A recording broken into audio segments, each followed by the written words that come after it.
มาเมื่อนี่ก็สิพามาเฮ็ดเมนูอีสานบ้านเฮาเนาะปู่ย่าตายายเฮาพาเฮ็ดพากินทุกๆอย่างๆสมัยตะกี้เนาะก็ไปหาเก็บนี่เก็บนั่นนั่นแหละมาเฮ็ด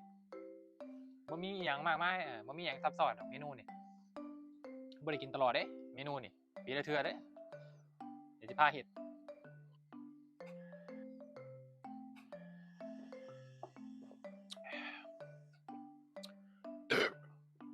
บ่อยากพาก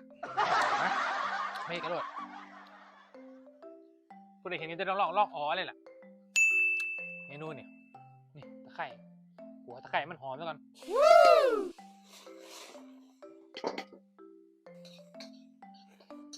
ไข่หอมมันน้ำเปล่าไปโดดบัดนี้พอน้ำเฮาเดือดเนาะมันทักใส่นี่จะได้ปลาคอมาตัวหนึงงมเหมาไปตึ้งแหไปตึ้งแหอยู่ห้วยได้มาตัวเดียวตัวดำผ้าเนี่ยทำตัวกระทิ่งแดงน้ำเดือดใส่ลงไปโดดไม่ต้องคนนะใส่ลงไปซื้อก็ปรุงรสเลยบัดน้ำปลาแดกปลาร้าบ้านเฮาน่ะก็ได้มากยี่ห้ออะไรก็ใส่ไปโดดนี่เกลือใส่แต่เกลือแหละเกลือแกงทั้งหมดแหละแล้วก็พวกเยซูเคล็ดลับภัตตาคารทาปลาเฮาซุกซะก่อนเดี๋ยวให้จังจะมาใส่ผักที่เด็ดเฮาเมนูโบราณเนาะสมัยโบราณมันก็สิบ่มีหยังมีปลาแดงมีเกลือนั่นแหละซ้ำนั่นแหละไม่ใส่ชูรสแต่ใส่รสดีติอ่านเบิ่งนี้ข้างหลังนั้นรสดีนะมันมีจักเปอร์เซ็นต์28%พุ่นเฮ้ยอยากพากพอปลาเฮาซุกได้ทีเดี๋ยวเฮาก็ใส่ผักเฮาบัด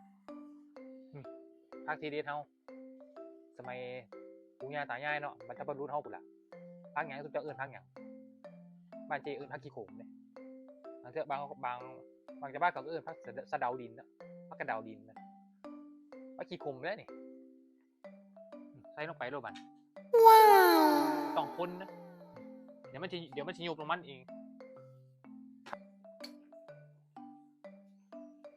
ผักปานหยังปีนึงได้กินเทื่อนึงเนาะมันบ่ได้ออกตลอดปีเด้อนี่เลี้ยวแหละอำลำบ่อยากพากเลี้ยวแหละแกงผักขี้โขมใส่ปลาคอเมนูเด็ดบ้านเฮาปีนึงได้กินเทื่อนึง